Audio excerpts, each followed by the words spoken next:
Muito bem. Então, a nossa palestra hoje está a cargo do companheiro Nazareno Feitosa, ele que é cearense, natural de Fortaleza, e reside hoje em Brasília, onde é servidor público. Tem formação em Direito e Administração de Empresas. Entre as atividades voluntárias que exerce, ele é facilitador de estudos na Comunhão Espírita de Brasília e expositor espírita. É voluntário da Associação Estação da Luz e do Movimento Brasil Sem Aborto, Movimento Brasil Sem Drogas, Movimento Brasil Sem Azar, contra a legalização dos jogos de azar, e Movimento Ativista da Paz pela Vida.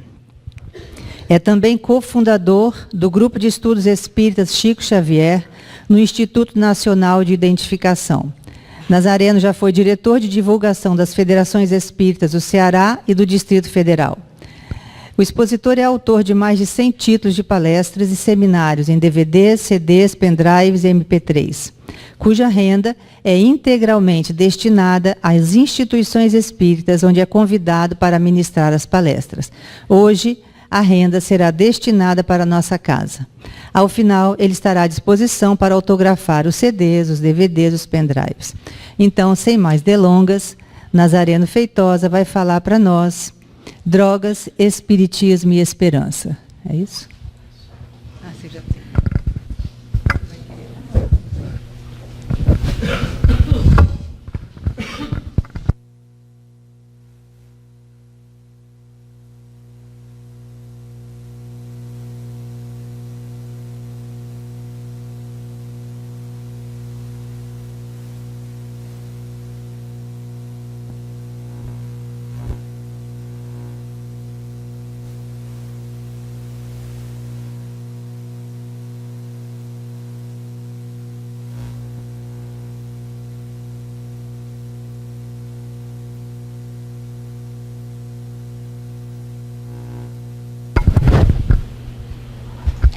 Caros amigos, muito boa noite a todos. Quero dizer da alegria de poder estar aqui mais uma vez no Irmão Tomé, aqui em Vitória, nessa cidade belíssima, com praias maravilhosas, amigos muito queridos do coração, os 2 melhores amigos que eu e minha esposa temos lá em Brasília vieram morar aqui, que eles não são bobos, não é? Então vieram morar na praia, aqui em Vitória. E é sempre uma alegria poder estar aqui reunido com vocês, na Casa Espírita, também com os amigos de Ideal. Na noite de hoje, a gente vai falar sobre drogas, espiritismo e esperança. É a nossa 14ª Semana Espírita do Irmão Tomé, e eu quero agradecer ao Roberto, ao Kleber, à Vera, a Regina, todos os trabalhadores e amigos, os voluntários que estão realizando essa Semana Espírita. Nós vamos então começar. Essa palestra também tem esse nome, Tratamento Eficaz da Dependência Química, à luz da doutrina espírita e dos 13 princípios do NIDA em português, não é? Que é National Institute on Drug Abuse, o Instituto Nacional a respeito de abuso de drogas dos Estados Unidos da América, que traz, então, 13 princípios que, ao final, a gente vai ler com vocês, sobre como é que o tratamento da dependência química deve ser mais eficaz, para ele dar mais resultados, o que é que o NIDA sugere com a sua experiência já de muitos anos. E, para começar, como eu gosto muito de arte espírita, e como a poesia psicografada por Chico Xavier é um manancial de beleza, de harmonização, de vibração positiva, a gente trouxe o poema O Cristo Clama por Nós. É do Espírito Casimiro Cunha, do livro Preto de Amor. Eu fiz só um ajuste aqui, na verdade é Juventude Espiritista no original, tá? Mas aqui, como temos jovens, e jovens há mais tempo também, eu coloquei amigos espiritistas. Então vamos lá. Amigos espiritistas, ergamos a nossa voz. O mundo clama por Cristo e o Cristo clama por nós. Sigamos desassombrados, sem medo, à luz do Consolador. A luta de cada dia é a nossa vinha de amor. Na companhia sublime do amigo excelso e imortal, nós somos semeadores da terra espiritual, marginando ao lado da nossa estrada, de fé risonha e segura, a corações afogados no pântano da amargura, ao lado das nossas flores, de doce deslumbramento, a soluços desvairados, de angústia e sofrimento. Em toda parte aparecem deserto, charco, espinheiro. Sejamos braços ativos do divino jardineiro. Plantemos alegremente, sob a fé que não descansa, bondade, paz, otimismo, consolação e esperança. Aguardam-nos vigilantes para a bênção do trabalho, a imprensa, a tribuna e o livro, a enxada, o tijolo e o malho.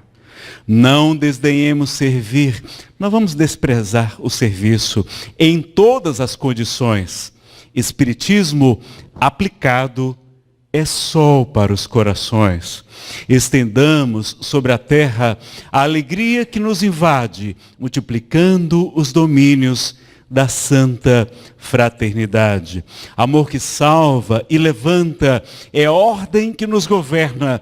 Na lide, em favor de todos, teremos a vida eterna. Amigos espiritistas, ergamos a nossa voz. O mundo clama por Cristo e o Cristo clama por nós. Então, acho que nesses momentos tão graves, porque estamos passando na transição planetária, na mudança de mundo de expiação e provas para mundo regenerador, em que o planeta atualmente se encontra, o Cristo clama por nós, meus amigos. Como há tanto sofrimento, como há tanto suicídio, quantos casos de depressão, mães enlutadas, homens e mulheres desolados pela separação amorosa, filhinhos desamparados, guerras, conflitos, quantos refugiados no planeta. Mas eu acho que um dos maiores sofrimentos que a gente pode experimentar aqui na Terra é, sem dúvida nenhuma, o problema da dependência química. E eu fiquei muito feliz quando eu soube, conversando com a Regina, parabenizar aqui a todos vocês, porque a casa está acolhendo a Associação Médico Espírita do Espírito Santo, que está com um projeto, que está com um trabalho, uma atividade, às sextas-feiras, de 19h30 até 21 ou 20 horas? 20h30. Até 21 horas, para acolher, amparar os usuários em tratamento e os seus familiares, que muitas vezes sofrem mais do que o próprio usuário. A gente vai ver aqui, na chamada codependência, que há até quem defenda que deveria ser criada uma doença com esse nome, novo CID, porque é realmente um problema muito grave para os familiares. Eu não passei pela dependência química nesta vida, mas conheci de perto amigos, tentei ajudar outras pessoas, fui convidado a fazer palestras sobre o tema e fui conhecer esse mundo que eu não conhecia há cerca de uns 15 anos atrás. Acho que foi a primeira vez que eu falei sobre dependência.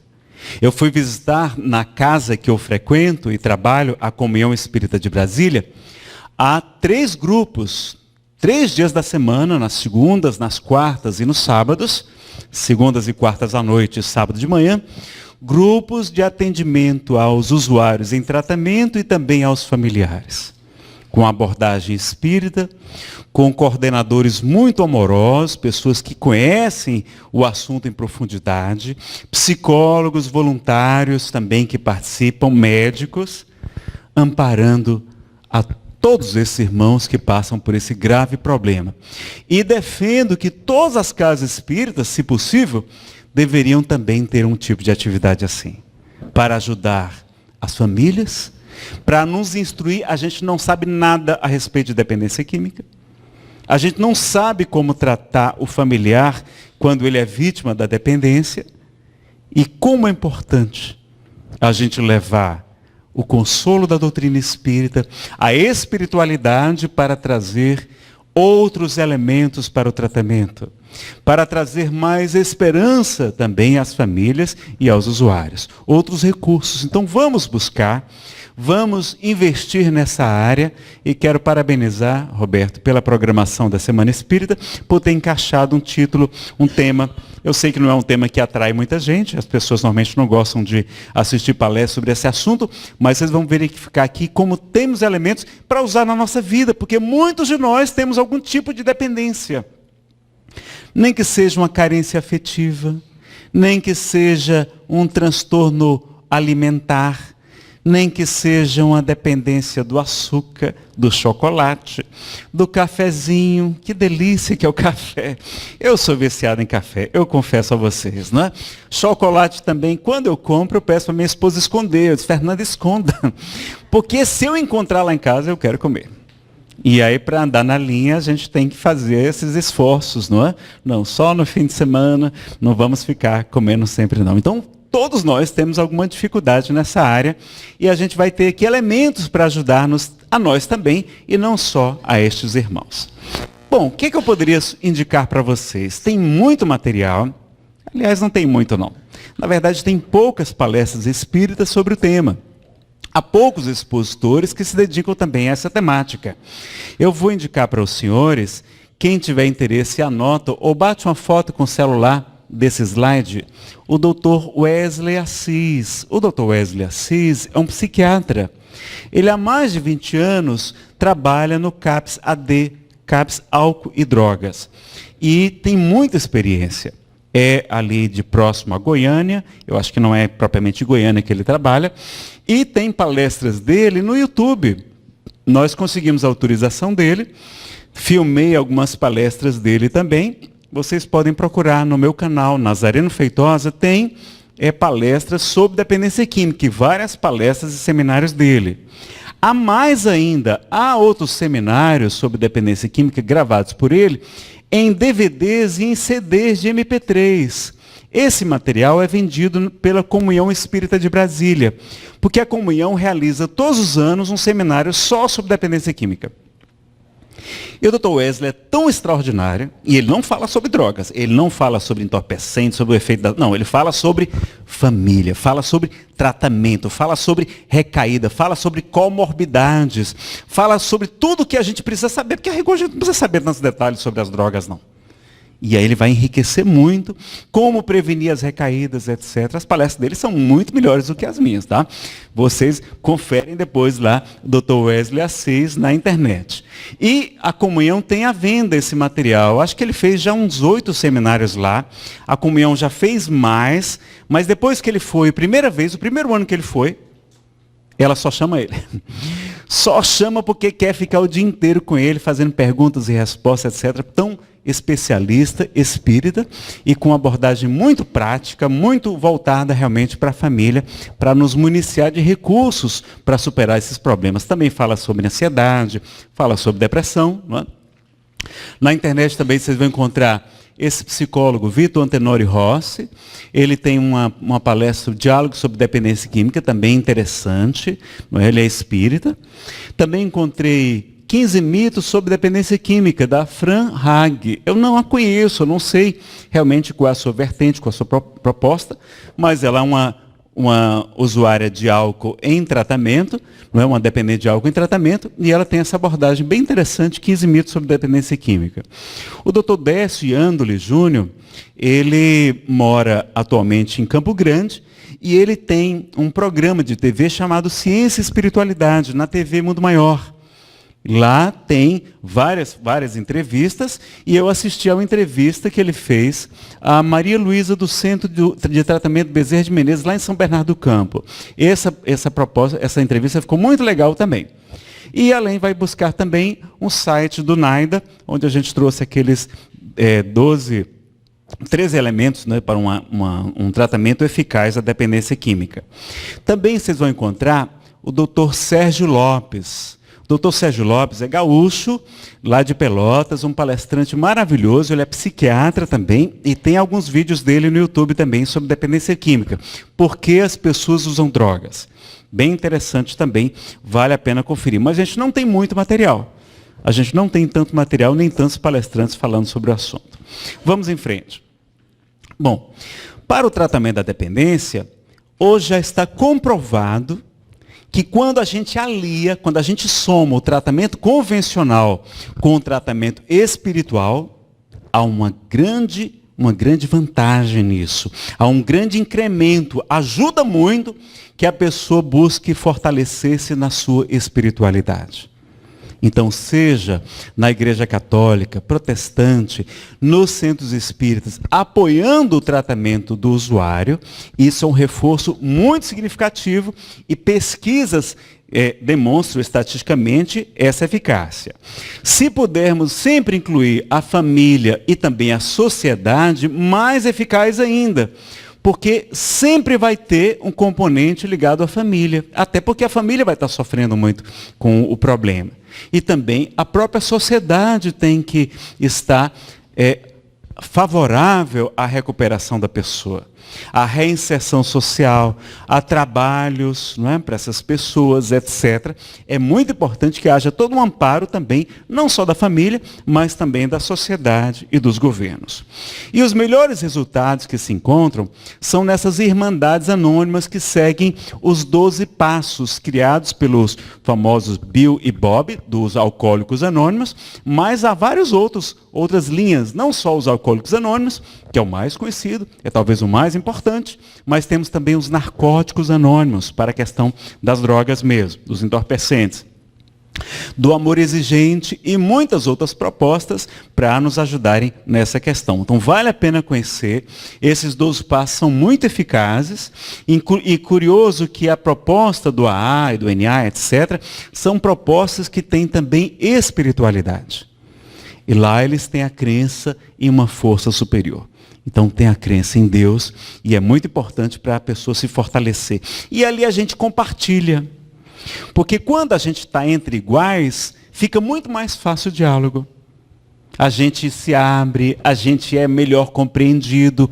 Então é muito importante esses projetos. Inclusive aqui no Irmão Tomé, então sextas-feiras, a partir das 19h30, venham aqui para vocês estarem com outros familiares mais experientes, que vêm ali para nos ajudar, para ajudar os mais recentes, os que não têm tanta experiência.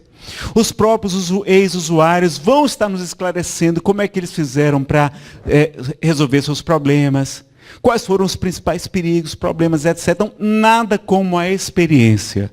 A experiência desses irmãos vai nos fortalecer grandemente e a gente deve buscar esses recursos também, tá joia? Então, a gente tem que atuar em 3 níveis, diz essa entrevista lá do programa Ciência e Espiritualidade. A primeira é a prevenção. Então, a gente pode e deve, sim, falar sobre dependência química para os jovens, para as crianças. Vocês sabem com quantos anos as pessoas começam a usar drogas hoje em dia?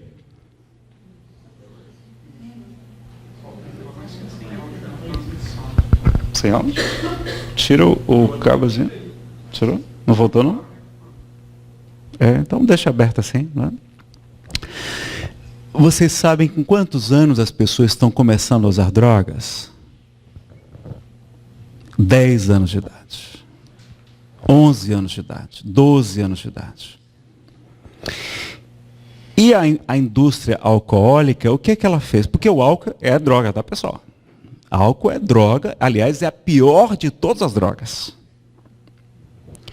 O álcool ela é a principal porta de entrada para todas as drogas, é a principal porta de retorno para as drogas também, e o álcool está associado a quase tudo de ruim que a gente faz na vida.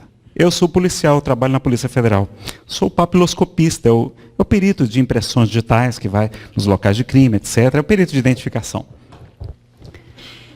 E quando a gente vai investigar os crimes, muitos deles a pessoa fez uso do álcool antes. Dos furtos, dos assaltos, dos homicídios. Até dessas brigas que levam a homicídios, né? Brigas em bar, pessoa armada, estão querendo armar novamente a população. A população armada, imagine. Qualquer brigazinha de bar que se terminava com os tabefes, não é? Não, termina no necrotério. Famílias desamparadas. Também o álcool está por trás da violência sexual, dos estupros. O estuprador estava fazendo uso do álcool. Violência doméstica, 25% a mais nos casos de mulheres e 50% nos casos dos homens estavam utilizando o álcool. Então o álcool está, acidentes de carro, tudo vocês imaginarem de ruim que acontece, a gente faz quando está alcoolizado. Então o álcool é o tipo de substância que a gente tem que usar com muita, mas muita moderação e muito cuidado. Até porque há um percentual da população, 20% da população, se estima, são toxicófilos ao álcool. São amigos da droga. Eles não sabem explicar muito bem, mas eles descobriram que um percentual da população, se começar a utilizar o álcool, desenvolve a dependência química. Por quê? E a gente vai ver o que é que tem por trás, quais são as causas que estão por trás disso. Normalmente são comorbidades, doenças que estão ao lado, que sustentam a dependência química, que levam à dependência química, e também, às vezes, experiências de vidas passadas, porque nós estamos tendo problema com álcool há muitos mil anos. O álcool está na civilização há milênios. Tivemos também problemas com ópio, com tabaco também já tem algum tempo. Enfim, a gente tem, e a gente também não sabe de onde viemos. Às vezes o espírito veio de outro local, a transmigração das almas, etc. A gente não sabe. Muitas vezes já tivemos problemas com algum tipo dessas comorbidades ou com esses entorpecentes. Então, o que acontece? O álcool está por trás de muitos problemas nossos e é a principal porta de entrada para as drogas. Por quê? Porque o álcool nos deixa mais permissivo. Ele não é uma droga estimulante, ele não é uma droga como a cafeína, que nos deixa mais acordados, como a cocaína, que nos deixa estimulados, né, mais fortes, mais corajosos, etc. Não, o álcool é uma droga depressora do sistema nervoso central. Então o que acontece com a droga? Primeiro o álcool mexe na censura da gente, a gente fica mais permissivo. Ele, antes de deixar a gente com sono, entorpecido, como a gente fica depois de beber, não é? Depois de algumas horas, ou no dia seguinte com a ressaca, que é um quadro tipicamente melancólico, o álcool vai mexer na censura, a gente fica mais permissivo, aí tudo que a pessoa oferece a gente aceita. A gente fica corajoso, tem gente que fica corajoso, né? Pensa que é o Stallone Cobra, ou sei lá, o Van Damme. Tem gente que quando bebe não, fica rico, aí acha que tem não sei quantas fazendas, é amigo do governador, quer pagar a conta de todo mundo. Outros ficam bonitos, quando bebem, viram o Brad Pitt, o Tom Cruise. E aí dão em cima de todas as mulheres, casadas ou não, e se tornam extremamente inconvenientes. Então o álcool vai ter uma série também, entre aspas, de benefícios. Por isso que quando a gente vai tirar o álcool da pessoa é tão complicado. Porque ele não vai ter que abrir mão só do álcool, ele vai ter que abrir mão das fazendas que ele acha que tem quando bebe, da riqueza que ele acha que tem quando bebe, da boniteza que ele acha que tem quando fica bêbado, né? Da beleza que ele acha que tem, da coragem que ele acha que tem quando vai beber, etc, etc, etc. E muita gente toma o álcool, principalmente os jovens, por conta da timidez. Quantos jovens querem namorar, querem paquerar, querem dar em cima das moças? Obrigado. E são tímidos. E o que é que fazem? Bebem. Ele não bebe porque gosta, bebe porque querem ficar mais soltos, mais desinibidos. E eu falo para os jovens, quando eu tenho a oportunidade de falar para eles, tem alguns aqui mais à frente, eu digo assim, olha, quando vocês olha, melhor do que isso é vocês aprenderem a dançar. Olha, entrem numa academia de dança, vocês vão reclamar no primeiro dia só. Na segunda vez em diante, vocês vão adorar. Em 40 minutos você já está dançando. 40 minutos você já está dançando. E as meninas adoram homem que dança bem. É verdade ou não é? Mulher adora homem. Pede valsa, faz fila para dançar com ele. O cabra pode ser feio como for. Que vai ter sempre paquera, vai ter sempre gente para dançar com ele. Então, e é bom, a gente produz endorfinas, antidepressivos naturais. Depois de 20 minutos que a gente está fazendo atividade física, o corpo já começa a liberar endorfinas. A gente começa a ficar sentindo bem, mais confiante, mais alegre, mais energia, disposto. Mas tem que passar dos 20 minutinhos. Tem que começar. No começo você vai reclamando. Depois de 20 minutos você aquece, você esquenta, pronto. Aí não precisa beber. Não é? A gente vai ter essa grande vantagem também de poder se alegrar sem o uso do álcool. Não é? Então eu não uso álcool. É muito raro, só assim, casamento. Agora, nos meus 50 anos, não é? Teve a festa de 50 anos.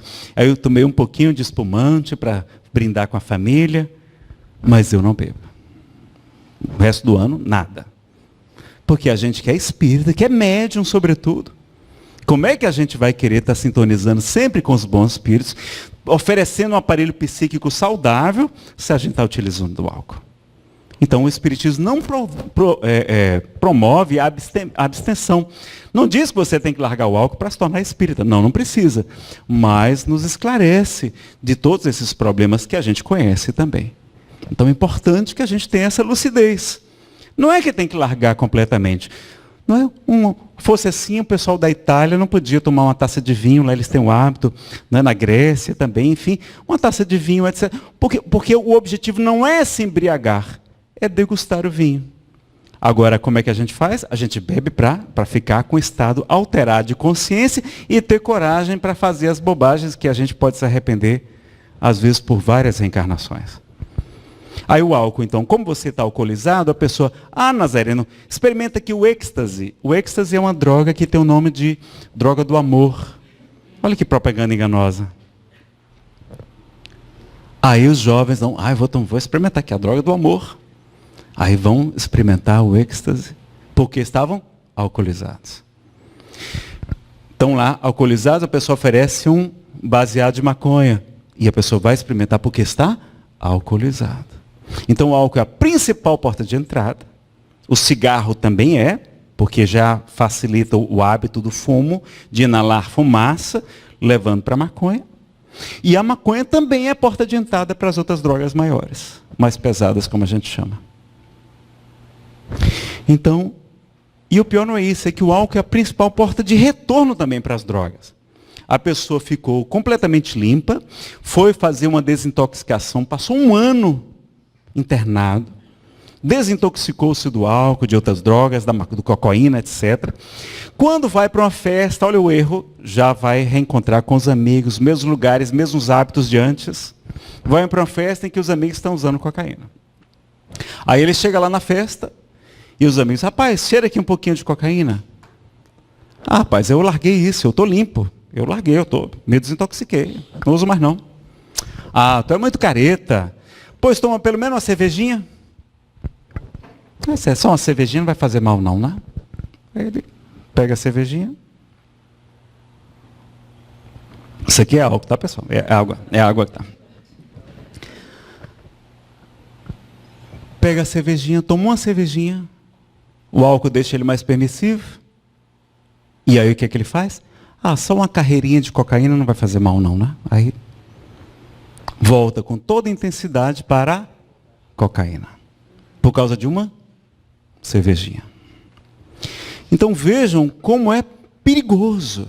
Como essa questão das drogas é algo que mexe com a gente, porque ela vai agir nos centros nervosos mais importantes, aquele chamado cérebro réptil, que tem os circuitos de recompensa que nos mantém vivos, foi isso que nos faz nos alimentar, de procurar a sexualidade, etc., que garante a sobrevivência da espécie. A droga vai alterar aquilo lá.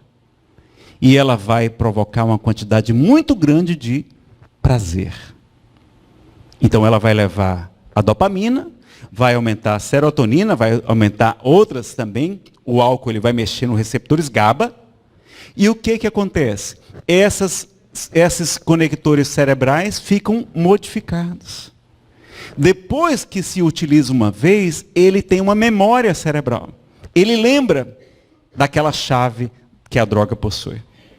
Então, na hora que você vai usar de novo, o seu corpo lembra. E vai utilizar novamente. É muito difícil largar a droga por causa disso. Por causa dessa modificação cerebral. Então, precisamos ter muito cuidado com substâncias que mexem na intimidade das nossas células nervosas, que são um patrimônio divino que a gente possui. Então, tomar muito cuidado com essas questões. Então, falar, sim, sobre a prevenção, esclarecer as pessoas, orientar, ter a opção do tratamento. Então, precisamos ter opções de tratamento, não é? As comunidades terapêuticas e muitas outras instituições. E a reintegração também. Como é que eu vou reinserir aquele jovem que passou um ano internado numa clínica? Como é que a família vai recebê-lo de volta? A família sabe lidar com ele? É muito difícil lidar com uma ex-usuária. Como é que a gente vai arrumar emprego, estudo para aquele jovem também? Então precisamos ter todas esses pontos de trabalho em defesa da vida contra as drogas, a prevenção, o tratamento e a reintegração. Então nós temos comunidades terapêuticas, temos também a residência terapêutica monitorada, há também os tratamentos ambulatoriais. Acho que o Guilherme Ribeiro faz o ambulatorial, não é? A pessoa passa o dia lá, mas dorme em casa, para não perder o contato com a família também, e por falta de recursos, essas instituições normalmente têm muita carência de recursos. E como eu falei para vocês do álcool, o crack está nos fazendo esquecer do álcool. E o crack é realmente muito perigoso, mas para mim o álcool é pior. O álcool é pior do que o crack. Porque mata 6 vezes mais do que todas as outras drogas juntas, do que o crack, do que a cocaína, do que o álcool mata 6 vezes mais. E a gente fica assombrado com o crack. O crack tem uma vantagem. Você sabe qual é a vantagem do crack? É que o Enio Francisco, um psicólogo lá de Goiânia, da instituição Haja com Jesus, ele diz o seguinte, que o dependente só larga a droga quando a dor de largar a droga é menor do que de permanecer com ela. Ou seja, a dor de ficar com a droga vai ter que ser tanta que é preferível largar a droga. Então, no caso do álcool, a pessoa passa décadas usando álcool e não busca se tratar. O cigarro também, décadas, né, destruindo os seus pulmões, e a pessoa não busca o tratamento, porque ela não vai para o fundo do poço logo. O crack não. O crack a pessoa vai para o fundo do poço logo, rápido. Para vocês terem uma ideia, quando a gente faz uma refeição saborosa, como eu já soube que na casa da Thelma e do Éder, eu vou ter um jantar depois que a gente sair daqui, quando a gente faz aquela refeição gostosa, que a gente faz, chega e faz, assim no final, depois da refeição, o nível de dopamina no cérebro aumenta 50%. Aumenta 50% da capacidade. Quando a gente tem uma relação íntima, quando a gente namora com a esposa, etc., com o marido, quando a gente chega ao clímax, o índice de dopamina aumenta 100%, dobra. É o máximo que a gente pode ter por meio de 100%. Quando a gente utiliza a cocaína, o índice de dopamina aumenta 230%. E a viagem da cocaína dura várias horas. Você cheira a cocaína, ou você injeta, e você vai passar 5, 6 horas super acelerado, super eufórico, se achando super-homem. E como tudo que sobe desce, depois você vai experimentar uma profunda depressão. Mas a viagem da cocaína durou 5, 6 horas. O crack.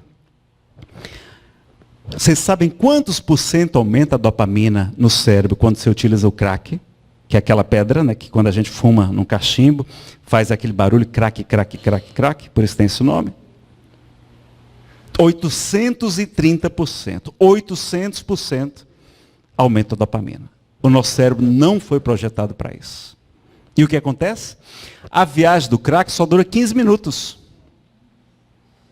Aí você vai para o cume do Everest em 15 minutos e depois você desaba no inferno abissal, na depressão. E o que é que a pessoa vai fazer? Vai fumar outra pedra, e outra pedra, e outra pedra, e outra pedra. Por isso que o crack é tão avassalador. E às vezes o pai vê que o filho está usando cocaína, o que é que ele faz? Tira a mesada do filho, diminui a mesada, para ele não gastar com cocaína. O que é que ele faz? O filho vai comprar crack agora que é mais barato. Piora a situação, né? Mas o crack é tão letal e tão perigoso e tão rápido que a pessoa vai para o fundo do poço em poucos meses. Em poucos meses a pessoa vai para o fundo do poço. E ali ela faz como o filho pródigo. Lembra da parábola do filho pródigo? Que ele está lá cuidando de porcos. Para o judeu isso é um absurdo, porque eles não comem porco, carne de porco. É um animal imundo para eles. Ele está se alimentando da forragem que dão aos porcos. Passando muita fome. E aí ele lembra do seu pai. Que até os seus trabalhadores têm direito a alimento, a salário digno. Ele volta não para pedir para ser filho novamente, porque ele sabe que não merece. Ele volta para pedir para ser um trabalhador. E ali então acontece o reencontro. Então às vezes o crack, pelo fato de ser mais letal e mais rápido, a pessoa busca ajuda também mais rápido. Porque ela vai para o fundo do poço mais rápido também. Tá certo? Então vejam que tem essas variações. E às vezes a família fica super protegendo muito o usuário, ele não consegue experimentar o mal que a droga produz. Porque o pai vai lá e paga o prejuízo. Ou a mãe às vezes fica sustentando para que ele não cometa crimes, para furtar. Fica sustentando o vício dele. E a superproteção, você quer levar seus filhos para a dependência química? Superproteja os seus filhos. Todos os educadores que abordam esse assunto, e Samitiba, aquele psiquiatra, desencarnado recentemente, educador, ele vai falar também, e muitos outros, da superproteção. Se a gente não deixa a criança experimentar frustração, a receber não, a não ter a recompensa imediata, porque a droga é exatamente esse mecanismo de recompensa imediata, de conseguir o prazer na hora. Se ela não sabe esperar, se ela não sabe lidar, se ela não sabe lidar com a frustração, com os problemas, a gente está super protegendo, fazendo tudo por ela, a gente está encaminhando nossos filhos para a facilidade da dependência química. Vocês lembram do livro Nosso Lar? Tem um momento em que André Luiz está naquela colônia espiritual, chamada Nosso Lar. Ele está dentro da casa da Dona Laura, a mãe do Lísias, que é aquele enfermeiro que o hospedou, que cuida dele. Está naquela noite também o ministro Clarencio e a irmã Judite, a irmã de Lísias. E eles, através de um aparelho, como se fosse uma televisão, eles estão conversando com o pai de Lísias, que está encarnado na Terra. Ele é uma criança com apenas 3 anos de idade. Eles conversam demoradamente, André Luiz ficou muito surpreso, porque ele nunca tinha visto televisão na vida. E é como se fosse um aparelho de televisão que eles estão comunicando, é uma videoconferência, uma videochamada. E aí, quando termina, Lísias pergunta ao pai. O pai é uma criança com 3 anos de idade. Mas como já é um espírito esclarecido, ele sai do corpo durante a noite, do sono, e vai conversar com sua família que está na colônia espiritual Nosso Lar. E aí Lísias pergunta, papai, o que é que o senhor gostaria que nós que estamos aqui na colônia espiritual Nosso Lar, fizéssemos pelo senhor que está encarnado na Terra? O que o senhor quer que a gente faça pelo senhor, já que a gente está aqui numa condição melhor? Meus filhos, roguem a Deus para que eu jamais tenha facilidades aqui na Terra, para que isso não comprometa a minha reencarnação. Não ter facilidades. Buscai a porta estreita, porque largo e espaçoso é o caminho que leva para a perdição, e muitos entram por ela. Olha que coisa curiosa. A gente querendo moleza, né? E os espíritos pediram para não ter facilidades. Está lá no livro Libertação também, de André Luiz. Quando a Vocês lembram do caso da Margarida, né? Ela está prostrada, com espíritos ovoides colocados sobre sua cabeça e sobre sua coluna. 2 espíritos hipnotizadores se revezando 24 horas para insuflar pensamentos de ódio, de depressão, de suicídio. E depois que Gúbio e André Luiz vão conseguir levar Matilde, que é um espírito grandioso, que foi mãe do mandante da obsessão de Margarida, que é Gregório. Quando ela vai, aparece para ele, ela tinha sido mãe dele, chama pelo apelido de infância, e ele então, cansado de tantos desmandos, acaba seguindo com sua mãezinha. O passo seguinte é Matilde reencarnar. E ela vai conversar com Margarida, vai dizer: Margarida, eu vou nascer como sua filha. Ela é um espírito superior. Mas, por favor, não me enche de mimos, não me trate como uma boneca, para que isso não comprometa a minha missão na Terra. Não me trate como uma boneca. Então, olha, os espíritos superiores pedindo para ter dificuldades, para aprender, não é, a valorizar o dinheiro, valorizar o trabalho, para não ter coisas tão fáceis como a gente tem dado para os nossos filhos. Quantas vezes tem sido levado até para o suicídio? É bem parecido com o uso das drogas também, aquela questão da saciedade. Quando o Kardec estuda sobre o suicídio, vai falar sobre os desgostos da vida, os espíritos falam, sim, são pelos desgostos da vida, mas também pela saciedade, pelo excesso de satisfação que às vezes a gente tem. Tudo de mão beijada, de mão dada. E às vezes a gente está criando aquele filho naquela gaiola de ouro, dando tudo que eles não precisam. Enquanto que eles vão concorrer lá fora, mais tarde, com aqueles outros meninos que acordam cedo, que trabalham desde cedo, que valorizam cada centavo que ganham o seu trabalho, se esforçam, desenvolver a força de vontade, e o nosso filho não tem sequer força de vontade, nem para estudar. Porque tem tantas distrações que nós mesmos damos.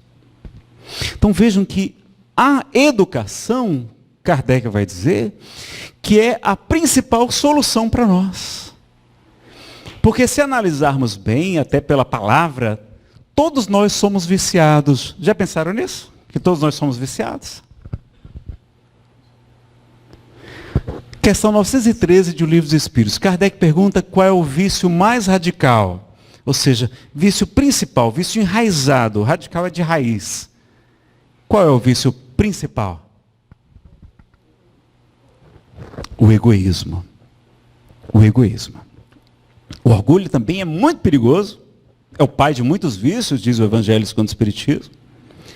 Mas lá no Livro dos Espíritos, na questão 917, eles vão falar que a única maneira de combater, a melhor maneira para se combater o egoísmo é atacá-lo pela raiz, isto é, pela educação. Não pela educação intelectual dos colégios, das faculdades, não. Pela educação moral, pela educação dos bons hábitos, da religião, dos valores humanos, da cultura de paz. Isso é que realmente a gente tem que fazer para combater o egoísmo. Então, Bom, se o egoísmo é assim, quem aqui já superou o egoísmo completamente? Levante a mão, por favor. Alguém já superou o egoísmo? Não? E o orgulho? Alguém já superou completamente o seu orgulho? Também não? Nem eu. Então vejam, nós somos todos viciados, né? Porque são vícios. Mas vícios, quando ele fala lá, é o contrário de virtude. Aristóteles é que falava de vícios e virtudes, tá? Só para vocês saberem. Ali, na verdade, ele poderia traduzir por imperfeição moral, tá? Por imperfeição moral. Temos também outras drogas, as drogas sintéticas, muito modernas, difíceis da gente detectar. Na Polícia Federal, para a gente detectar essas drogas é difícil. E até quando a gente detecta, não está relacionada na lista da Anvisa, não está lá como entorpecente ilícito, proibido. A gente não pode nem prender a pessoa. Porque são drogas novas que eles estão criando a todo instante. E a gente tem uma lista fechada lá. Quando é maconha, não é muito fácil de encontrar maconha, porque ela tem um cheiro muito forte, é volumosa. Ela ajuda a gente a encontrar as outras drogas. A maconha. É uma coisa curiosa, né?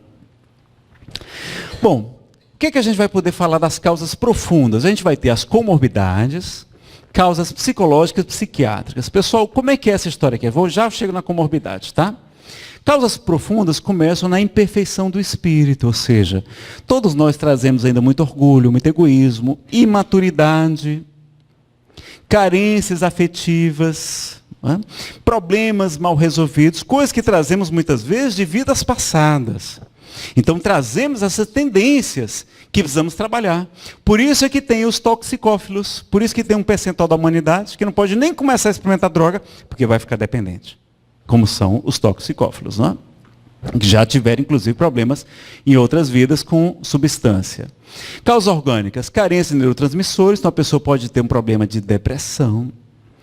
Pode ter também sequelas do uso de drogas nesta e outras vidas, e o próprio instinto de conservação, que a gente vai falar um pouquinho dele mais à frente, tá? E as comorbidades? Comorbidade, significa ao lado, morbidade é doença. Então é a doença que está ao lado. A dependência química, ela se mantém porque tem doenças que estão ao lado dela.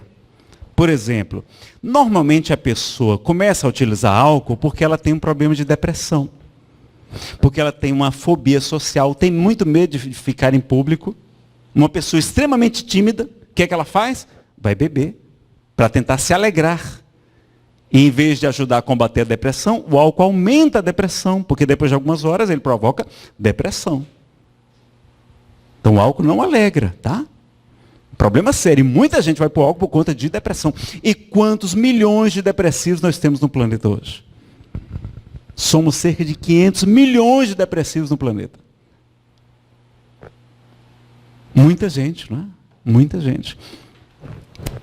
Então a depressão, também o transtorno afetivo bipolar, a depressão bipolar, o TAB, ele ainda é mais grave do que a depressão, porque ele é aquele que a pessoa tem a depressão, tem a tristeza, e tem os momentos de euforia, de mania, de muita energia, de muita alegria, de muita força, disposição. E nesse momento a pessoa fica impulsiva também. Então bipolar, que é o meu caso, eu tenho um transtorno bipolar desde criança. É muito perigoso que o bipolar, ele, na hora que ele está acelerado, quando ele está eufórico, ele fica se achando super-homem. E aí a pessoa oferece uma coisa, ele fica destemido, fica inconsequente. Então, muito cuidado com o TAB. Diz o Dr. Wesley, que é a comorbidade que mais está associada à dependência química, ao transtorno bipolar. Hoje, inclusive, os médicos sabem que é mais comum o transtorno bipolar do que a própria depressão. A depressão unipolar, ela é mais rara. Hoje, cada vez mais se diagnostica as pessoas como bipolares. Porque apenas estava mal descrito, mal diagnosticado antes o transtorno bipolar. Transtorno de ansiedade generalizada, o TAG. O que acontece com quem é ansioso? Deu uma falhada aqui, pode ser que precise trocar a bateria do microfone, tá? Roberto, se tiver. O transtorno de ansiedade generalizada, a pessoa vai fazer o quê? Vai fugir aonde? Vai se anestesiar em quê? No cigarro, porque o cigarro acalma, combate a ansiedade. Também na maconha, na cannabis. Por quê? Porque também ela acalma. E aí veja, o problema, não adianta você mandar uma pessoa assim para uma clínica de desintoxicação, sem descobrir qual é o vazio interior que aquela droga está preenchendo. E qual é o vazio interior? Às vezes é uma depressão. É um transtorno de ansiedade. Se você não tratar a comorbidade, a pessoa vai voltar a usar a droga. Concordam? Então hoje, cada vez mais, está se vendo que a dependência química tem doenças ao lado dela, que a gente não pode deixar de tratar. Tem que tratar junto da dependência, que também é uma outra doença. E a própria droga produz depressão, produz outras enfermidades também, como a gente vai ver. Tem um transtorno obsessivo compulsivo também, o déficit de atenção e hiperatividade, fobia social, timidez exacerbada, transtornos sexuais. É muito comum, no caso da homossexualidade egodistônica, quando a pessoa não está bem consigo mesma, está em conflito com a sua sexualidade, ela vai se anestesiar nas drogas. Então, é grave problema, tanto de suicídio, o usuário de droga comete mais suicídio do que a população normal, como também homossexuais. Uma das maiores causas de morte entre nossos irmãos homossexuais é o suicídio. Só isso aí já bastaria para a gente dizer, precisamos estudar esse assunto. Além de que o próprio uso da droga pode ser considerado um suicídio inconsciente, não é verdade? Então, será que não vale a pena a gente ajudar mais esses nossos irmãos? Porque o Espiritismo sabe como o suicídio é uma coisa negativa para o espírito, não é? Transtornos sexuais, carências afetivas, e a gente lembra do livro Nosso Lar, no capítulo 18, que diz que amor é o alimento das almas. Então, como a gente está carente, né? Carências também disciplinares, a gente falta de disciplina, falta de regras, falta de, não é, de saber lidar, de lidar com o não, com a frustração, etc. E na carência afetiva, o Alberto Almeida, aquele médico do Pará, que também é psicoterapeuta, palestrante espírita muito querido, ele vai dizer numa palestra sobre transtornos alimentares, muito interessante, é um seminário que ele fez na Inglaterra, ele dizendo o seguinte, que quantas vezes a gente vai buscar a carência, a saudade do seio da mãe, do carinho, do aconchego da mãezinha, no copo de cachaça, no cigarro que a gente leva para a boca também, no garfo de comida, a gente descontando na comida porque a gente tem uma carência afetiva muito grande e não sabe como preencher. E quantas vezes a gente vai para a comida por causa da depressão, por causa dessas carências e etc. Não? Quanta gente com problema de excesso de peso hoje também, muito sofrimento nessa área também. Falta de alegria, de prazer de viver, problemas com a lei. Então a gente vai ter também uma consequência das drogas, os problemas com a lei, a pessoa vai ter passagem na polícia, etc. E as imperfeições morais, que a gente vai comentar mais no final. Bom, causas familiares. Família disfuncional. Então, a família que não funciona bem é um grande ninho para se formar dependentes químicos. Porque quando a família realmente não está bacana, não está funcionando direitinho, a gente vai ter uma série de problemas com os seus integrantes. Tem um slogan que diz assim, quando a família chega junto, a droga vai embora. Quando o bebezinho nasce na maternidade, aí a enfermeira pega, não é? Ela vai perguntar quem é a mãe, não é assim? Quando, ao contrário, a pessoa chega no consultório do psiquiatra para tratar dependência química, e ele vai perguntar, quem é o pai dessa pessoa? Cadê o pai? Porque é muito importante a paternagem, ou seja, a orientação, os limites, a figura que normalmente é exercida pelo pai para colocar limites e educar melhor seus filhos. Criança não pode ser criada como a gente tem criado, de qualquer maneira. E o que é que tem acontecido hoje? Nós estamos numa sociedade que valoriza tanto o sexo, tanto a chamada liberdade, mas sem responsabilidade, que os rapazes namoram com as moças, elas engravidam e eles as abandonam. Ou então namoram, ou casam, e já separam quase que imediatamente. E nós vamos ver as mães tendo que ser também pais. As pães, não é? Como é que ficam esses filhos? Eu sou policial, já falei para vocês. Lá na ficha dos policiais, a gente vai. Um dia eu tive essa curiosidade de ver. A gente vai olhando o nome dele, o nome fulano de tal, data de nascimento. Data de nascimento. A mãe, fulana de tal. Pai, ignorado ou desconhecido. Ignorado. É o que está lá na ficha da maior parte dos criminosos, está pai ignorado. Então está faltando responsabilidade de quem? Dos homens.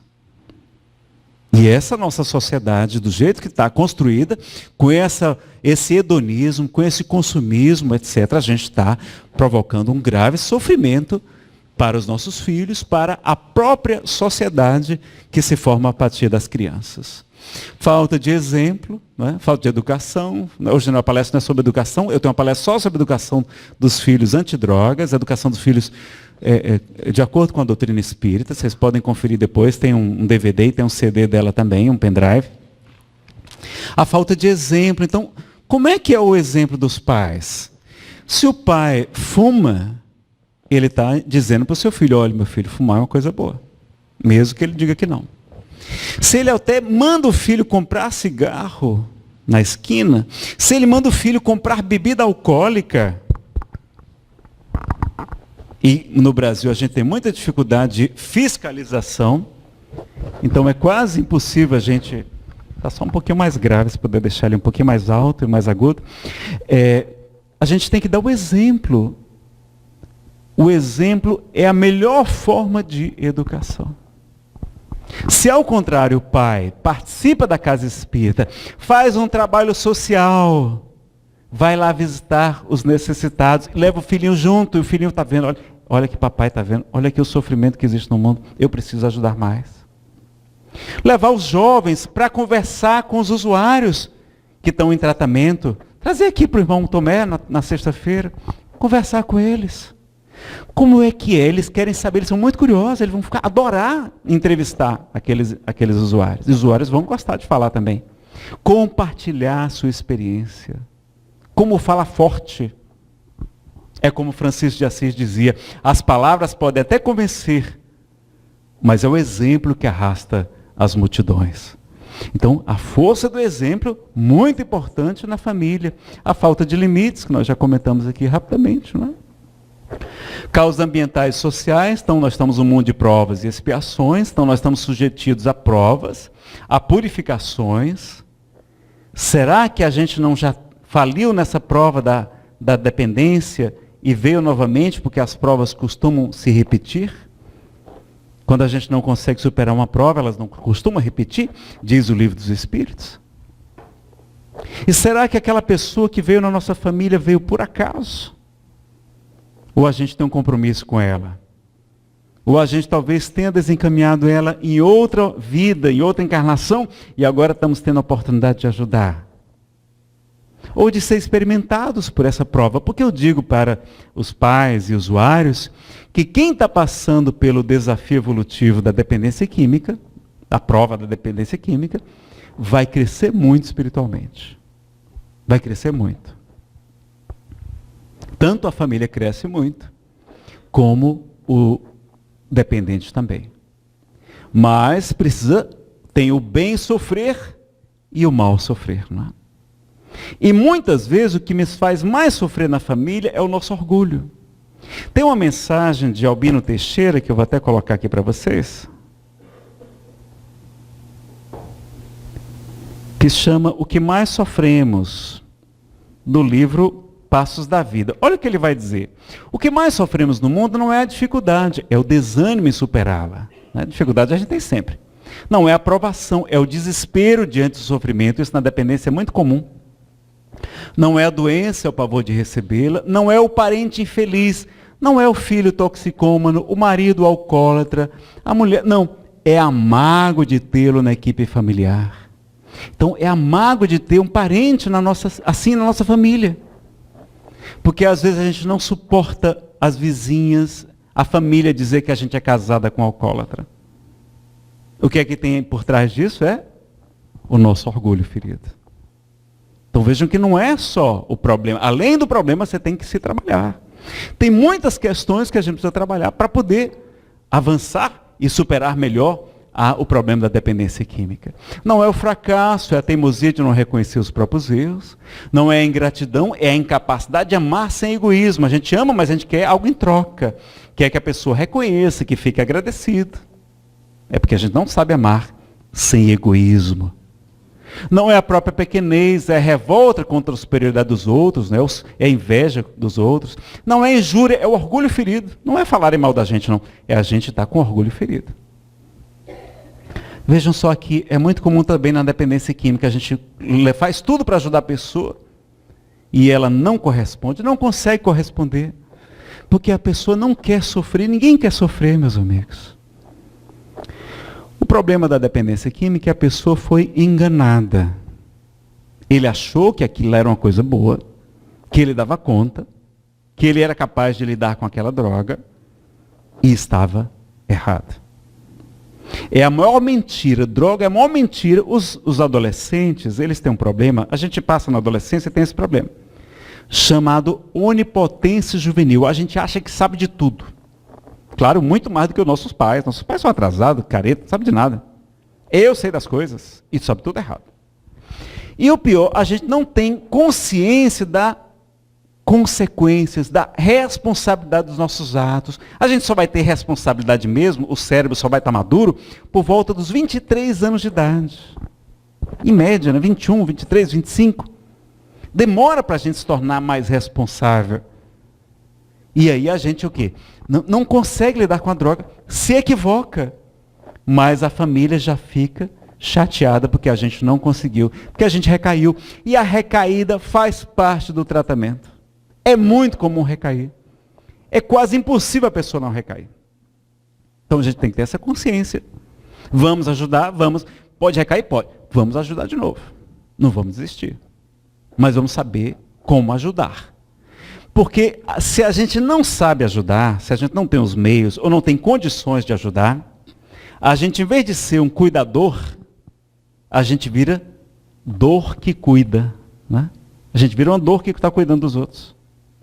Então é como o Hamed, o pseudônimo daquele espírito que o Francisco Espírito Santo Neto psicografa naquela série Renovando Atitudes, As Dores da Alma, Os Prazeres da Alma, etc. O Hamed, ele vai dizer que a gente tem que fazer caridade, mas sem salvacionismo. A gente tem que fazer caridade, mas a gente não está aqui para salvar o mundo, para salvar o irmão, para salvar o filho. Não, a gente está aqui para ajudar. Agora, cabe à pessoa querer ou não ser ajudada. E a gente tem que ter essa consciência também. Não é? É um processo difícil, não é fácil, não. É o orgulho ferido, não é a tentação, é a volúpia de experimentar-lhes os alvitres, né, os convites. Não é a velhice do corpo que faz a gente sofrer, não. O que faz a gente sofrer é a paixão pelas aparências, que são sempre transitórias.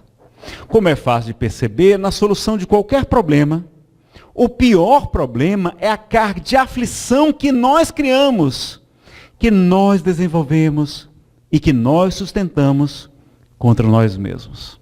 Diz Albino Teixeira para o Chico Xavier. Então o problema não é só o que tem lá, não. É a carga de aflição que a gente cria, desenvolve e sustenta contra nós mesmos. Então, vejam o conselho de Albino Teixeira como é interessante para todos nós.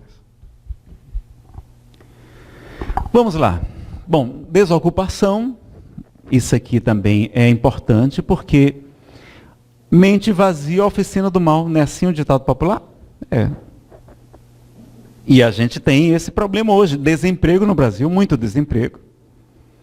Às vezes a gente prefere que o filho fique estudando, e ele fica um pouco desocupado, e aí mais aberto para as drogas. E o Isamitiba, ele vai dizer que nós temos 3 educadores principais. Os primeiros, os pais. Os segundos educadores são os professores, os mestres. E os terceiros são os patrões. O patrão também nos educa.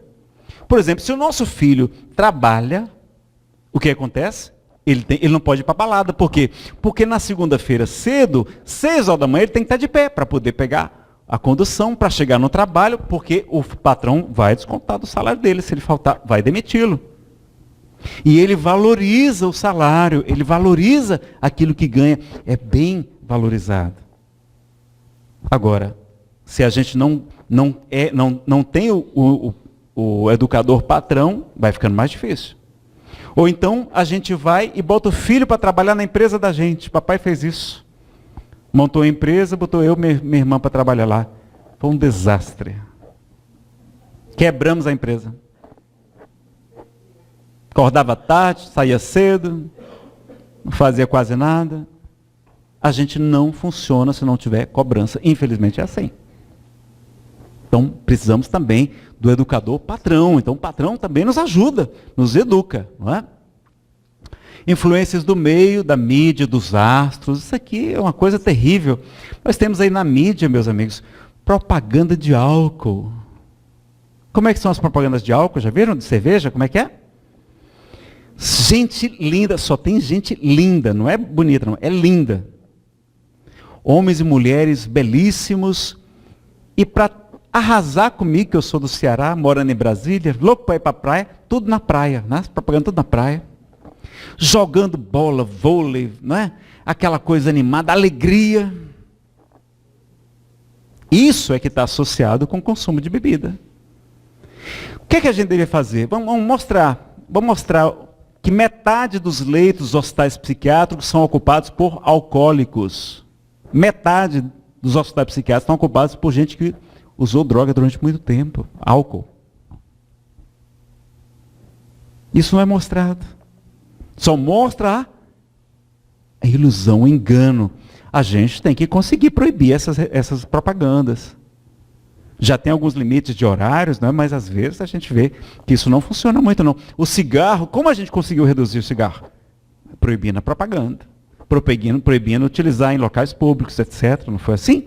Então vamos fazer também. A Federação do Estado de Goiás começou um abaixo-assinado, já tinha uma quantidade grande de assinaturas, eu não sei como é que está o andamento disso, mas de conseguir para levar para o Congresso uma proposta de reduzir a propaganda de álcool na TV. Mas o problema é que o lobby das empresas é muito grande. Né? Então a influência do meio dos astros de Hollywood, o Festival de Woodstock, vai fazer 50 anos agora em agosto. 500 mil pessoas, meus amigos, num movimento que até inicialmente era legítimo, que era para combater a guerra do Vietnã. Era uma proposta pela paz, os jovens estavam certos, mas o caminho que eles escolheram foi errado. As drogas. Aqueles astros, Jimi Hendrix, Janis Joplin, aquele do The Doors, Jim Morrison, todos morreram com 27 anos de idade, esses três, por overdose. Então vejam o problema, que é, quem é que são os modelos para os nossos filhos? Quem são os astros que eles admiram? São esses astros que a gente tem na atualidade, inclusive na atualidade também. Não são modelos, né?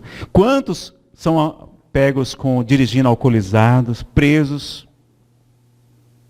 A Britney Spears, por exemplo, não é um exemplo maravilhoso de pessoa de bem, não é? Ela teve vários problemas com polícia, com tudo, com abortos. Né?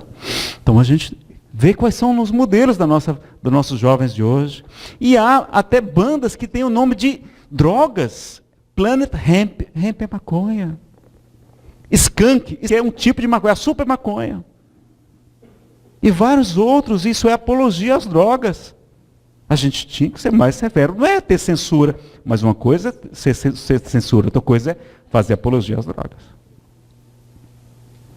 Más companhias, né? Então, a gente pode até dizer também na doutrina espírita, diz-me o que tu pensas e te direi com quem tu andas. Né? Então, nosso pensamento também estabelece a nossa companhia espiritual. Né? E a gente, quando usa droga, nunca está sozinho.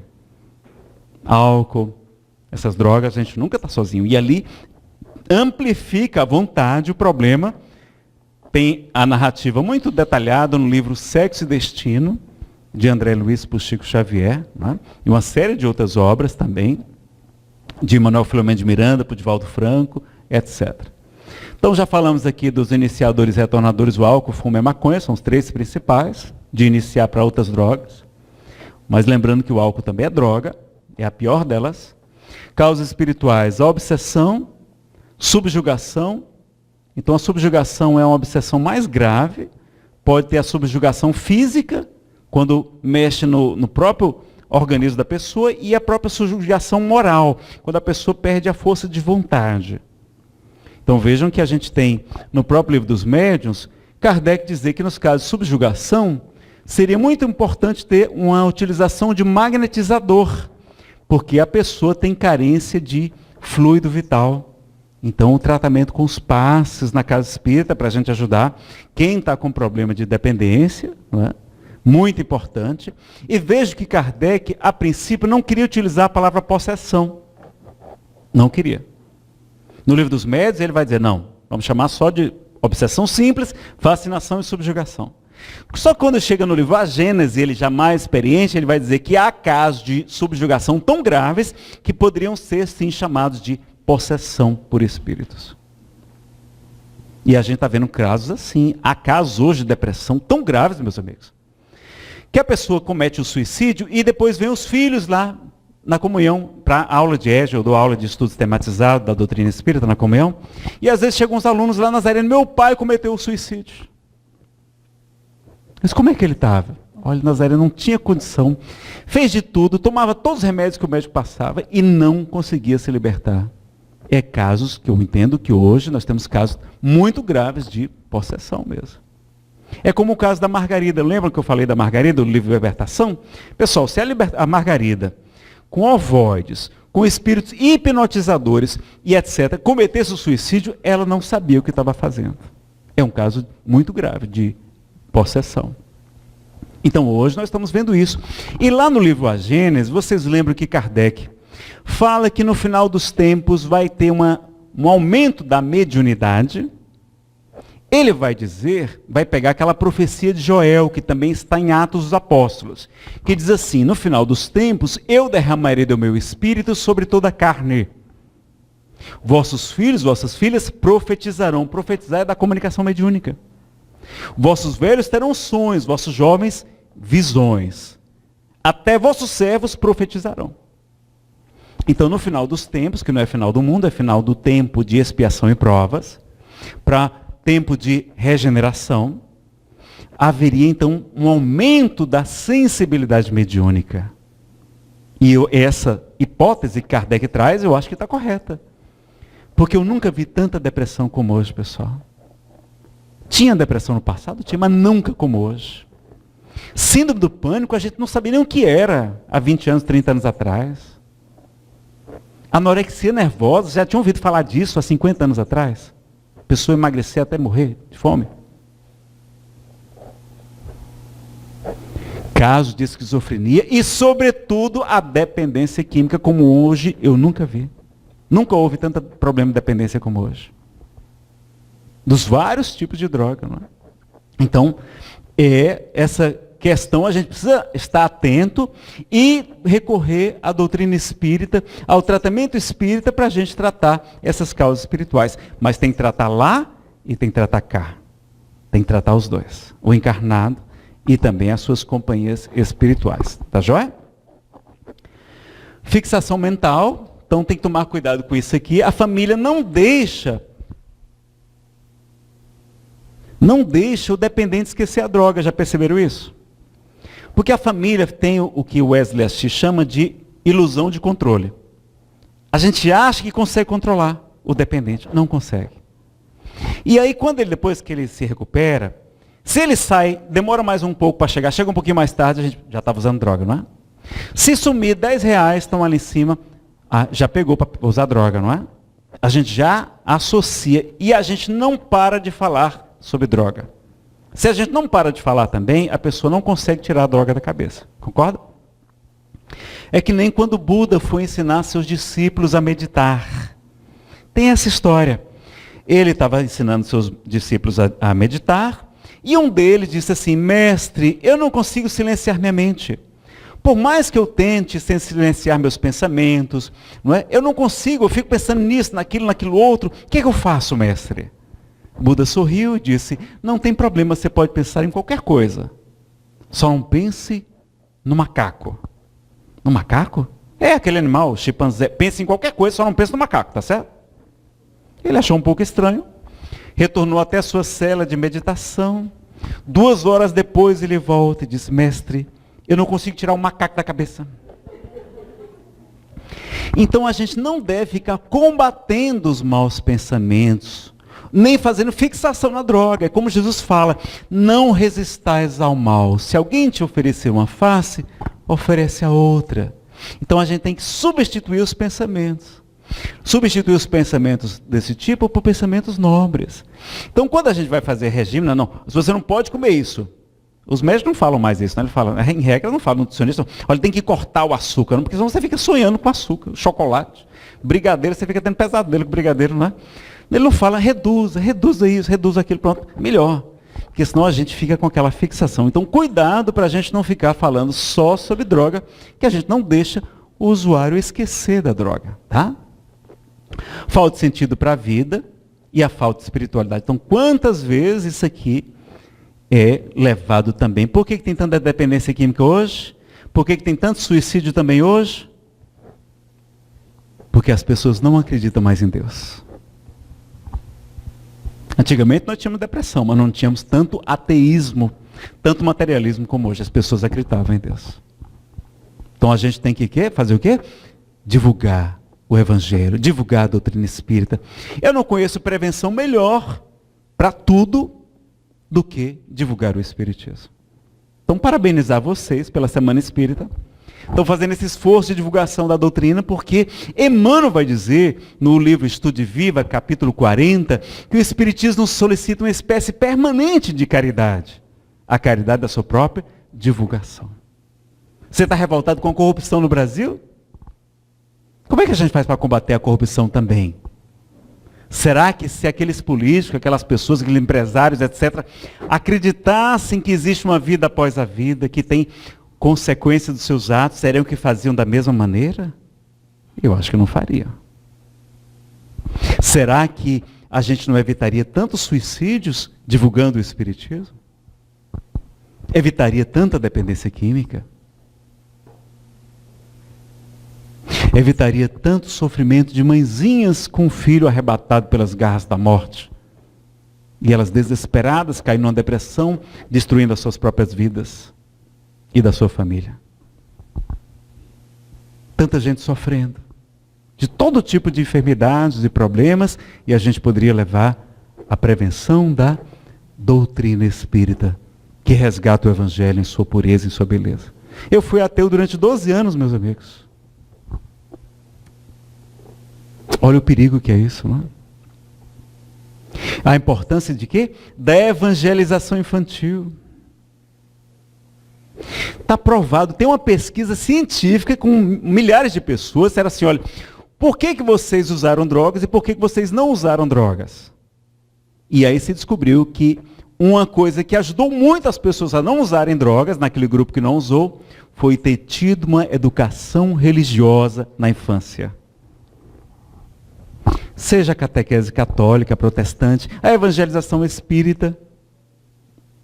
Isso é o que faz mais diferença entre usar droga ou não. Mas o que é que a gente faz? A gente pergunta para o pai, você está levando seu filho para a evangelização? Não, ele tem um livre-arbítrio.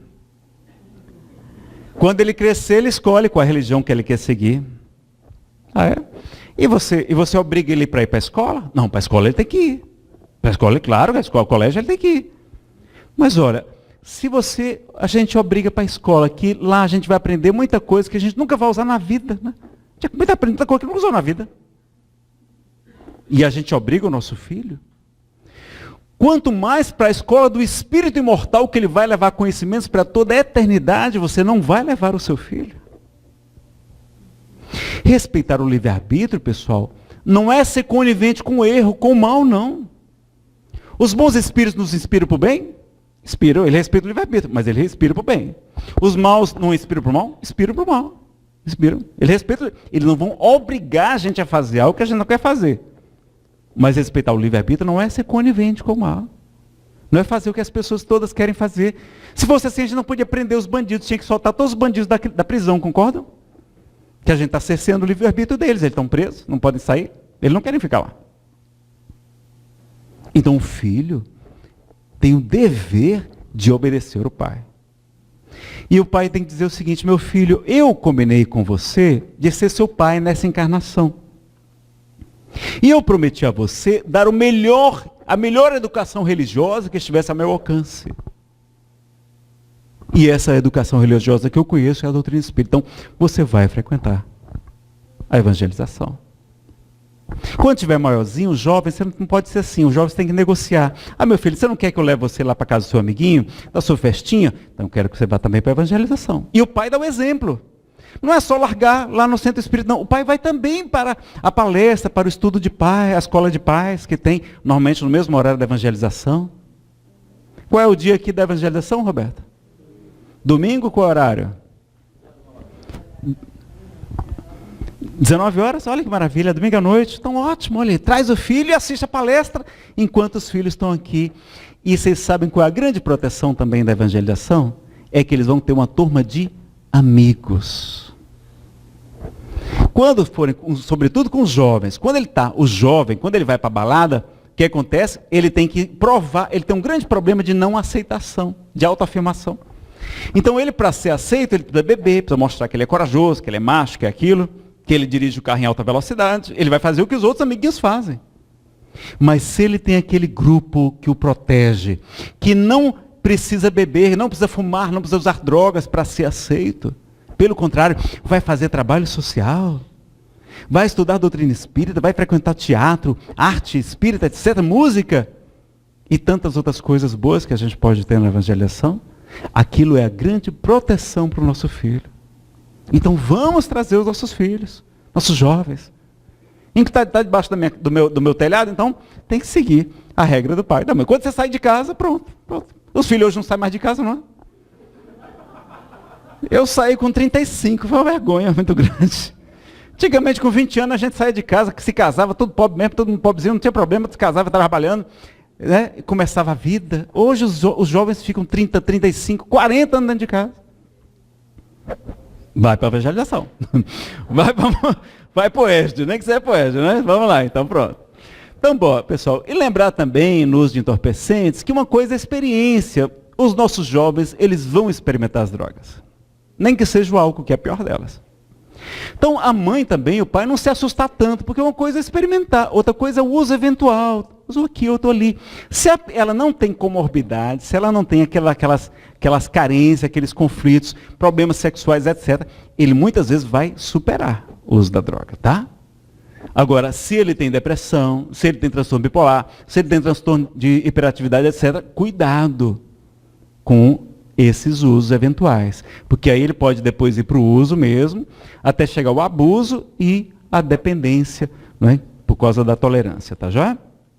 Alguns agravantes para o uso de drogas. O uso muito cedo e estão começando cada vez mais cedo. Sabe o que está o pior hoje em dia?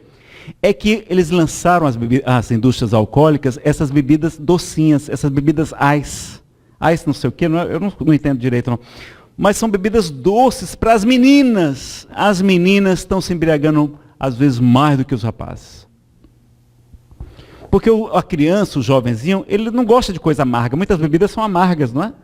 Mas aquela bebidinha docinha, que não sei o que, bota um pouquinho de vodka, um pouquinho de limão, de não sei o que, de outra coisa, aí elas vão experimentar.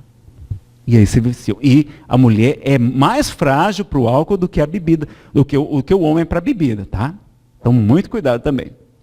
As comorbidades, a arrogância, né? Ele é muito inteligente, então a arrogância.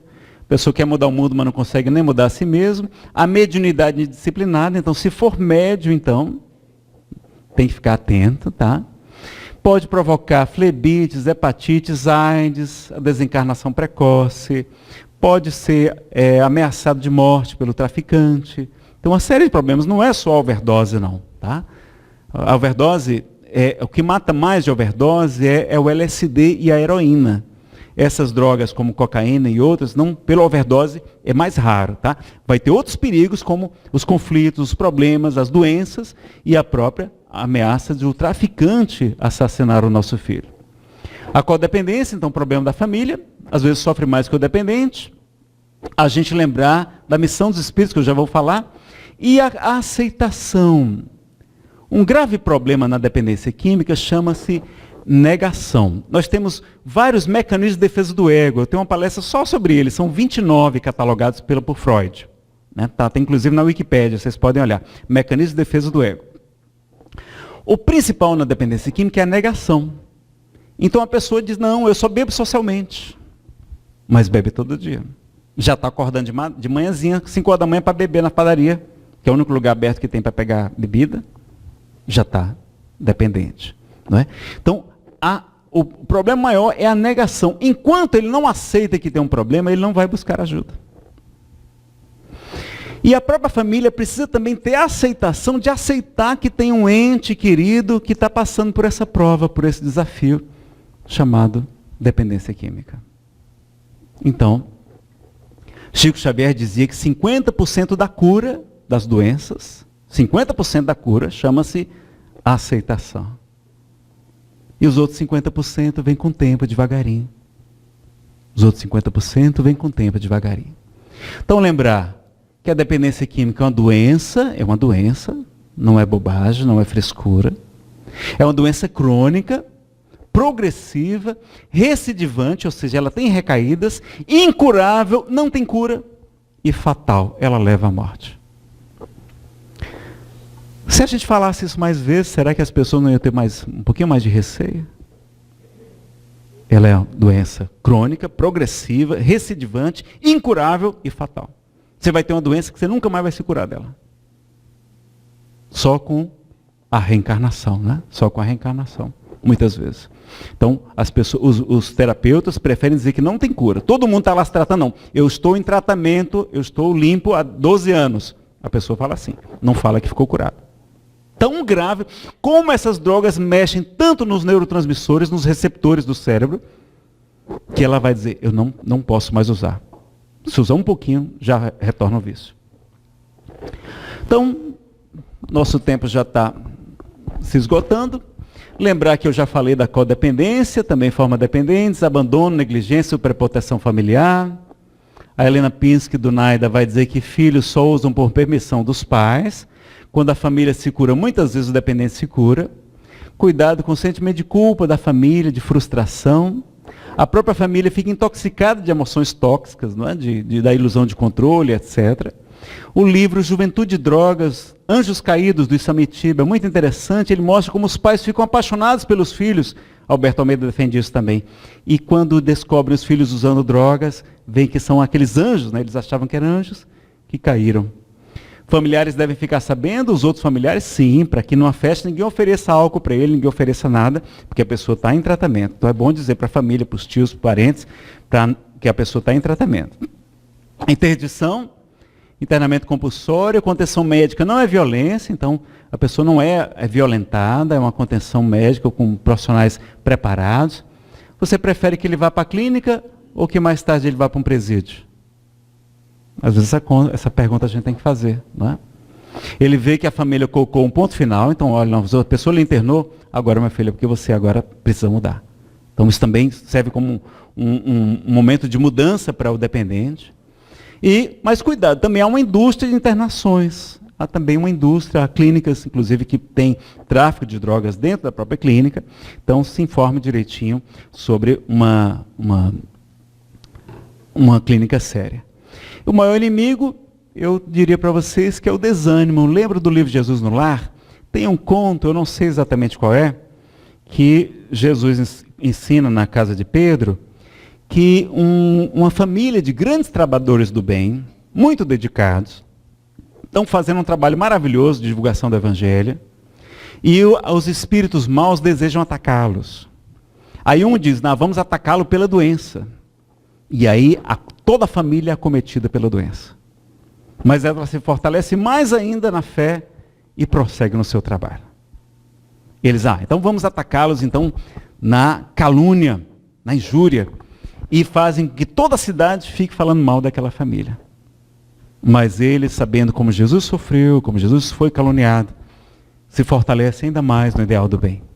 E os atacam de diversas maneiras, até que um desses espíritos maus diz, não, deixa comigo.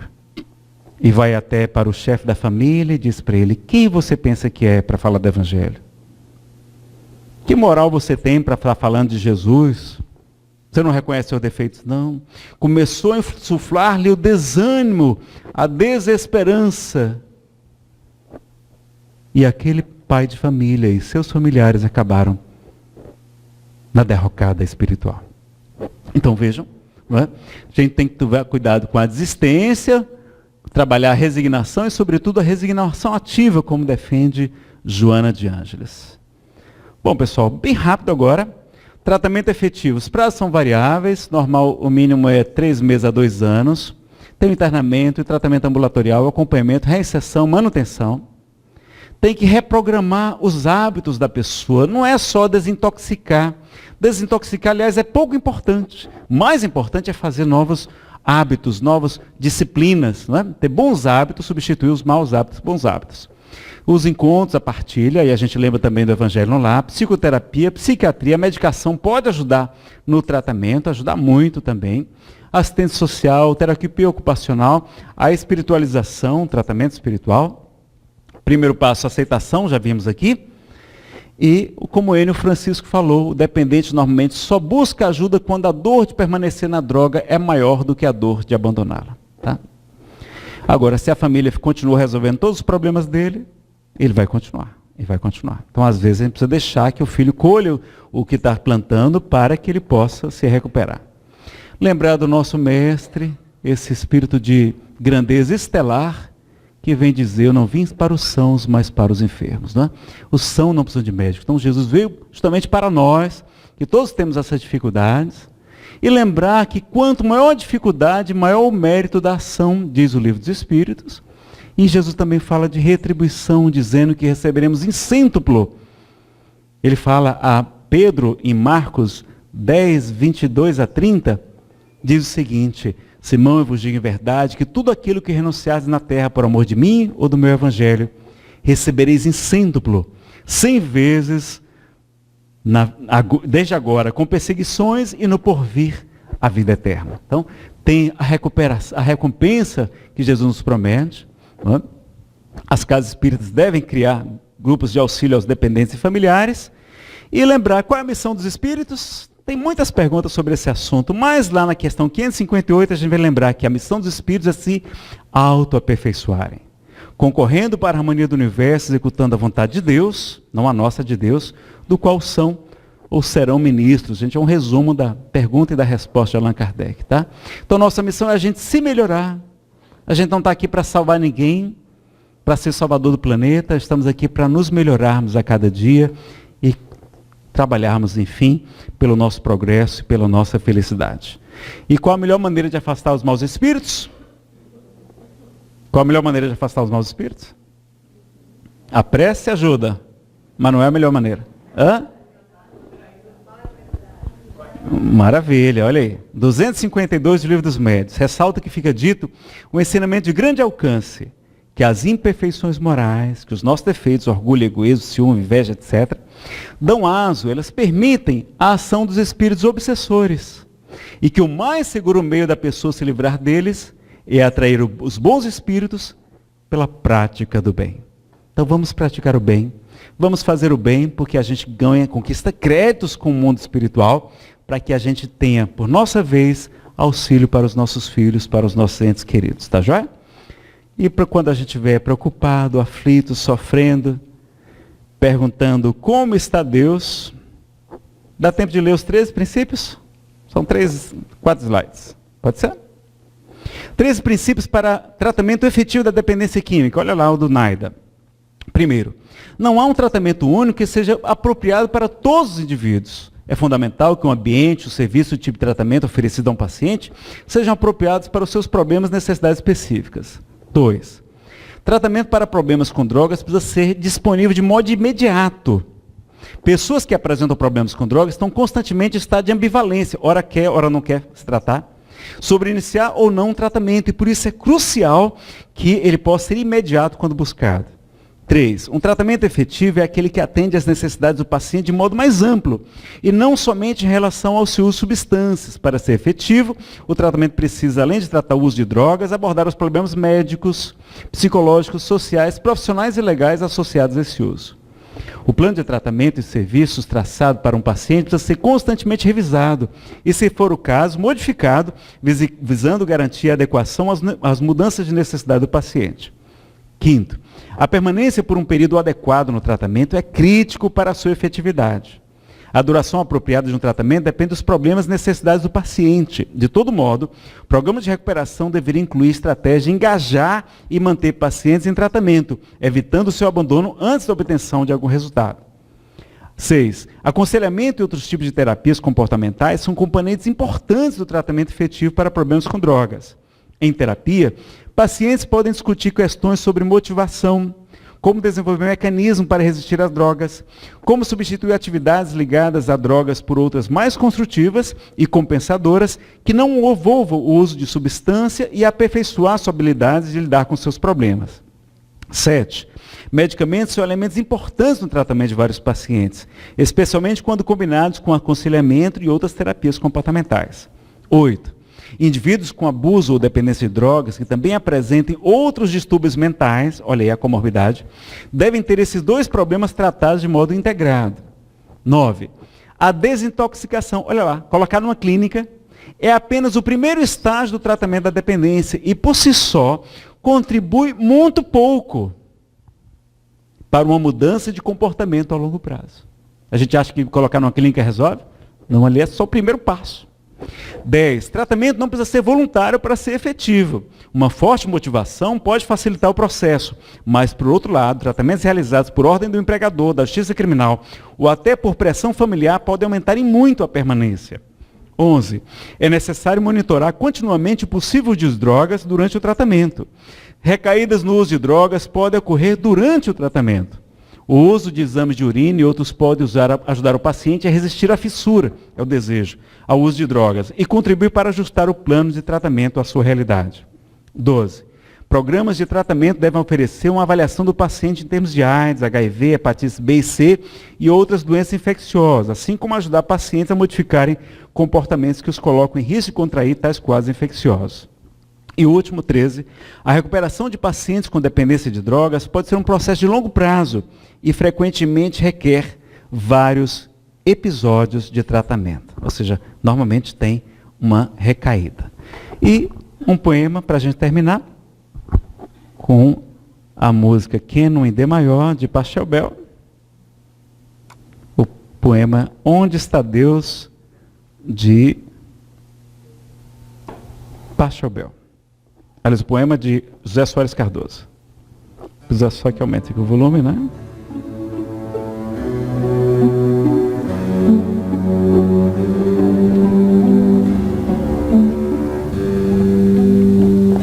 Onde está Deus? Pergunta o cientista. Ninguém ouviu jamais. Quem ele é? Responde às pressas o materialista. Pode ser mais baixinho. Deus é somente uma invenção da fé. O pensador dirá sensatamente, não vejo Deus, mas sinto que Ele existe. A natureza mostra claramente em que o poder do Criador consiste. Mas o poeta dirá com segurança, de quem afirma porque tem certeza, eu vejo Deus no riso da criança, no céu, no mar, na luz da natureza. Contemplo Deus brilhando nas estrelas, no olhar das mães fitando os filhos seus, nas noites de luar claras e belas, que em tudo pulsa o coração de Deus. Eu vejo Deus nos flores e nos prados, nos astros a rolar pelo infinito. Escuto Deus na voz dos namorados e sinto Deus na lágrima do aflito. Percebo Deus na frase que perdoa, contemplo Deus na mão que acaricia, escuto Deus na criatura boa e sinto Deus na paz e na alegria. Eu vejo Deus no médico salvando, presinto Deus na dor que nos irmana, descubro Deus no sábio procurando compreender a natureza humana. Eu vejo Deus no gesto da bondade, escuto Deus nos cânticos do crente, percebo Deus no sol, na liberdade e vejo Deus na planta e na semente. Eu vejo Deus, enfim, por toda parte, que tudo fala dos poderes seus. Descubro Deus nas expressões da arte, no amor dos homens também sinto Deus. Mas onde eu sinto Deus com mais beleza, na sua mais sublime vibração, não é no coração da natureza, é dentro do meu próprio coração. Que José Soares Cardoso continue nos inspirando a seguir esse nosso Pai de infinito amor, bondade, justiça e misericórdia. Muito obrigado, meus amigos.